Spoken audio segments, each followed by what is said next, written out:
Namaskar and welcome to the studios of the Bharat India. I'm Sanjay Gupta with the news of the day. First, the headlines. Strong supply chain will help revive economy, says the Prime Minister Modi. Enforcement Directorate raids over 40 spots across country in connection with Delhi excise policy. World recession likely in 2023, says World Bank's report. CUET results out, about 20,000 score 100 percentile. And in sports, England trounced India by 7 wickets in the third T20 International, clinched T20 series. Now, the news in detail. The COVID-19 pandemic and the Ukraine crisis have created impediments for global supply chains, and the Shanghai Cooperation Organization (SCO) should create trusted and resilient supply chain to foster economic recovery, Prime Minister Narendra Modi said. Addressing a session of the SCO summit in Samarkand, Modi said the members of the grouping should give each other transit rights to help build a better connectivity across the region. He was speaking at the extended session that was extended by the leaders of the 8 SCO member states. The Enforcement Directorate conducted raids in at 40 locations across the country, largely on individuals and companies in connection with its money laundering probe into the Delhi Excise Policy 2021-22, in which Deputy Chief Minister Manish Sisodia is named as an accused. The people familiar with the matter said the raids were conducted in Andhra Pradesh, Tamil Nadu, Karnataka and Delhi and the National Capital Region. The federal anti-money laundering earlier raided places linked to several dealers, businessmen and distilleries etc. in North India on September 6, again in connection with the same case. The world could face a recession next year amid simultaneous tightening of monetary policy by the central banks around the world. The World Bank has said in a report that called for boosting production and removing supply bottlenecks to ease inflation. Several indicators of global recession are already flashing signs, the report said. The global economy is now in its steepest slowdown following a post-recession recovery since 1970, it added.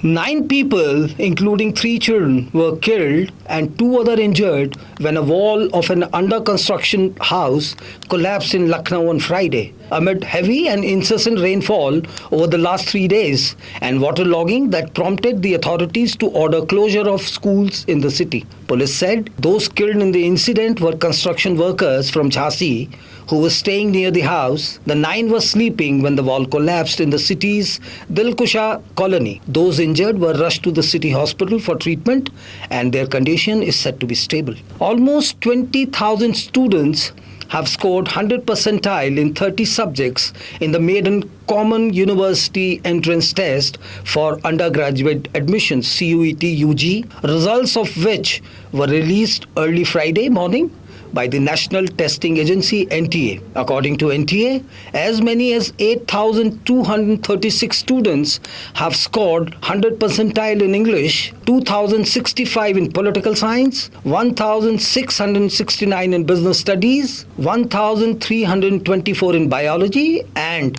1,188 in economics. The debut edition of CUET UG was conducted in 6 phases between July 15 and August 30 in 259 cities across India and 10 cities abroad. It's time now for a short commercial break. We'll be back soon. ITM हमारा, इसमें बहती ज्ञान की गंगा है, इसमें रहती प्रेम की यमुना है, सिद्धांतों का उच्च हिमालय है, भक्ति सिखाता एक तिरंगा है, गुरुकुल जैसा प्यारा ये ITM हमारा, सच्चे सपनों सा प्यारा ये ITM हमारा, ITM हमारा, ये इंस्टीट्यूट हमारा, सच्चे सपनों सा प्यारा ये ITM हमारा, ITM हमारा, ये इंस्टीट्यूट हमारा, सच्चे सपनों सा प्यारा ये ITM हमारा. Welcome back to the studios of the Bharat India. The Uttarakhand Waqf Board has decided to introduce modern education based on NCERT curriculum in 108 madrasas under its jurisdiction. Board's newly appointed chairman, Shadab Shams, said in a meeting, the Waqf Board passed proposals on many issues, including modernization of madrasas education. Once the teaching of the Quran and Hadith ends, classes based on modern education would begin from 8:30 a.m. onwards in the madrasas. I want our youths to be like former President APJ Abdul Kalam Azad, who was a great nationalist, Shams said. Uttar Pradesh's Special Task Force arrested Saeed Sadiq Musa, the mastermind in the Uttarakhand Subordinate Service Selection Commission exam question paper leak, and his associate Yogeshwar Rao from Lucknow, and handed them over to their counterparts in Uttarakhand, officials informed. Last week, Uttarakhand police had announced rupees 2 lakh reward on Musa, a resident of Ambedkar Nagar in Uttar Pradesh, and rupees 1 lakh on Rao of Ghazipur. The Supreme Court suggested that the center assist the medical students who have returned to the country from Ukraine in view of the war with Russia by creating a web portal giving details of the foreign universities where they could complete their courses as per the government's academic mobility program. A bench of Justices Hemant Gupta and Sudhanshu Dhulia said that there should be a transparent system and the web portal should specify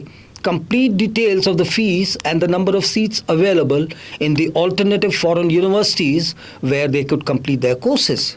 Solicitor Tushar Mehta, at the outset, appearing for the centre, said he is not taking an adversarial stand and sought time to get instruction from the government on the suggestions of the bench. Now on the business, equity benchmarks spiraled lower for the third session on the trot on Friday, in lockstep with the sell-off in overseas markets as investors fretted over the global economy slipping into a recession amid rate hikes by central banks.